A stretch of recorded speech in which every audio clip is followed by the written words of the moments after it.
Muy buenas noches con todos. La siguiente presentación tiene como finalidad desarrollar el tema de la evaluación crediticia a personas naturales. Los integrantes del grupo son Angie Crespo, Naldi Zuni, Mirko Villanueva y Alex Santos. Para la siguiente evaluación vamos a considerar que todas las entidades financieras tienen como objetivo tener una cartera de buena calidad y una considerable participación en el sistema financiero. Como primer paso para la siguiente evaluación se va a definir el ámbito de aplicación, el cual está dado para aquellas personas naturales sin negocio y personas naturales con negocio.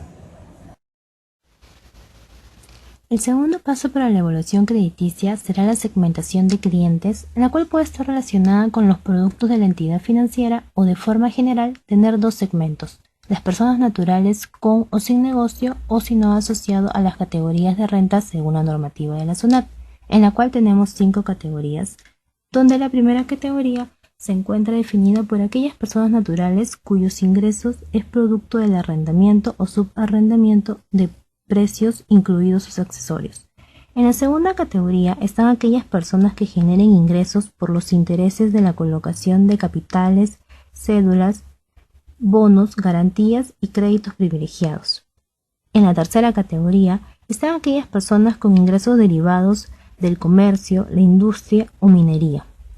En la cuarta categoría, personas naturales que hayan obtenido ingresos por empresas y entidades provenientes de los contratos. Y por último, en la quinta categoría, aquellas personas cuyo trabajo es prestado en relación de dependencia, incluidos cargos públicos, electivos o no. Aquí se consideran toda retribución por servicios personales. El siguiente paso a considerar serían los elementos de evaluación, donde el primer elemento sería el historial crediticio, el cual tiene que ser revisado por las entidades financieras para poder analizar el comportamiento de pago del solicitante de crédito. Lo ideal sería que el solicitante tenga una calificación 100% normal en la SBS los últimos 24 meses, aunque por razones de competencia y de mercado se suele atender a personas que han registrado calificaciones CPP incluso con dudoso, pero no en los últimos 6 meses. Por otro lado, en cuanto a las personas que hayan registrado créditos castigados, se les debe de pedir su constancia de no adeudo y una buena experiencia crediticia verificable en al menos 12 meses. En caso de presentar una mala calificación por error de alguna entidad, se debe presentar una carta de rectificación de la entidad y validar información en las centrales de riesgos. El segundo elemento a considerar es el sustento de ingresos. Este sustento dependerá de la categoría a la cual pertenezca el solicitante de crédito. En la actualidad, algunas entidades cuentan con programas para tener la información exacta del ingreso bruto de quinta categoría, además de herramientas que pueden inferir los ingresos para los independientes. Tanto en la primera, segunda, tercera categoría será una solicitud de la declaración anual del impuesto a la renta presentada y pagada a la SUNAT. En cuanto a la cuarta categoría, se pedirá el contrato de locación vigente y evidencia continua de continuidad laboral en los últimos 24 meses, y en la quinta categoría, las personas se les solicita las boletas de pago del último mes si el ingreso es fijo y 3 últimos meses si el ingreso es variable. Otro elemento a considerar sería el perfil demográfico. Para ser más claros, se toma como ejemplo la vivienda. Algunas entidades la consideran dentro de su criterio de evaluación con puntajes distintos si es propia, familiar o alquilada. A su vez, dependiendo de su ubicación, tienen distintos puntajes. Incluso algunas entidades dentro del mismo distrito colocan distintos puntajes según la urbanización.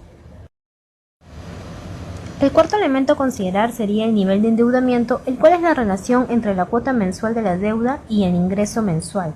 Este nivel de endeudamiento es medido por cada entidad según sus parámetros. Aunque todos consideran las deudas financieras registradas en el sistema financiero, no se sabe las cuotas reales de las otras entidades, además de incluir elementos distintos, por lo que una persona puede tener distintos niveles de endeudamiento al mismo momento en distintas entidades.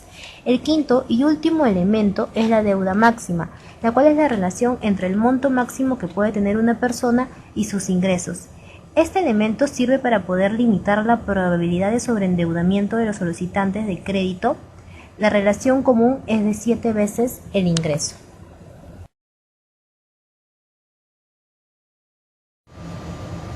El siguiente aspecto a considerar para la evaluación crediticia serían los parámetros de evaluación, donde podemos distinguir los parámetros de capacidad de pago, los parámetros de actitud de pago, los de capacidad de cobranza y por último los de ajuste de evaluación de negocio. En los parámetros de capacidad de pago tenemos la estabilidad del ingreso en el tiempo, la generación de excedentes y el patrimonio personal, ya que son aquellos parámetros que están ligados a la estabilidad de ingresos en el tiempo, generación de excedentes y patrimonios del negocio. El siguiente parámetro, que son los de actitud de pago, se refieren al comportamiento crediticio del cliente, cónyuge y aval con el banco, con el sistema financiero y con entidades no financieras. En este aspecto podemos analizar los antecedentes crediticios internos aceptados, los antecedentes crediticios externos aceptados, entre otros. En cuanto a la capacidad, los parámetros para la capacidad de cobranza tenemos el patrimonio, ya sea la casa, el local propio o un terreno sustentado con el último autoevalúo, una ubicación estable y una facilidad en la gestión de cobranza. Y el último parámetro a considerar serían los ajustes en la evaluación del negocio, donde tenemos los índices financieros aceptables del negocio, otros parámetros del negocio con respecto al financiamiento, el factor de ajuste por grupo familiar básico, el factor de ajuste de la utilidad neta o excedente familiar, el factor ajuste por estacionalidad de ventas y otros parámetros y excepciones.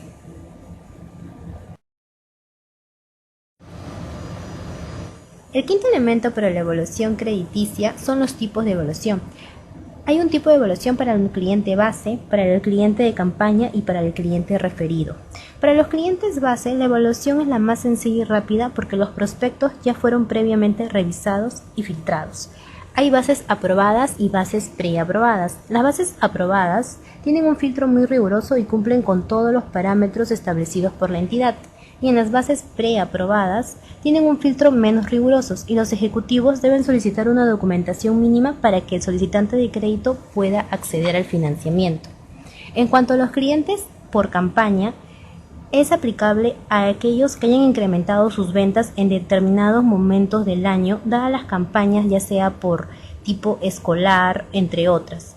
Los prospectos de clientes de campaña también han pasado por filtros a diferencia de los prospectos de base que cumplen todos los parámetros de las políticas regulares. Por último tenemos los clientes referidos, los cuales también son llamados regulares o no bases. Son los solicitantes que no han pasado filtro alguno y se les pide toda la documentación requerida por la entidad independientemente del modo de captación. En el paso número 6 tenemos los tipos de producto de banca de personas. Existen lo que son las tarjetas de crédito, el préstamo personal, el préstamo vehicular y el préstamo hipotecario. Las tarjetas de crédito son el producto más común y fácil de obtener. Generalmente es el primer producto crediticio que obtienen las personas por sencillo que es obtenerlo. En cuanto al préstamo personal, tiene un grado de evolución más compleja a comparación de las tarjetas de crédito dependiendo del monto y su finalidad. Un solicitante de quinta categoría tiene una evolución menos compleja que un solicitante de tercera categoría porque puede ser utilizado como capital de trabajo. El préstamo vehicular está destinado a la compra de un vehículo teniendo el vehículo como garantía. Y por último, el préstamo hipotecario está destinado para la compra de una vivienda. Dentro de los productos de la banca personas es el producto más complejo para su evolución.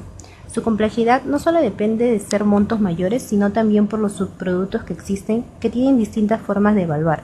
Además, puede ser solicitado por dos personas para sustentar más ingresos o bien un solo prospecto que presenta varias fuentes de ingreso.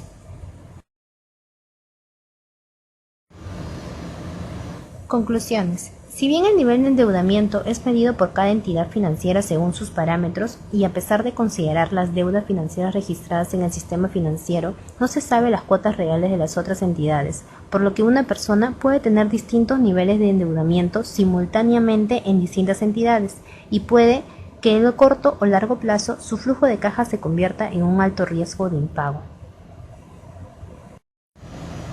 Para nuestro trabajo hemos utilizado como referencia el Manual de Créditos del Scotiabank y el artículo 23, 24, 28, 29 y 34 del capítulo 5 de la renta bruta, texto único ordenado de la Ley del Impuesto a la Renta. En cuanto a nuestra exposición, eso ha sido todo. Muchas gracias por su atención.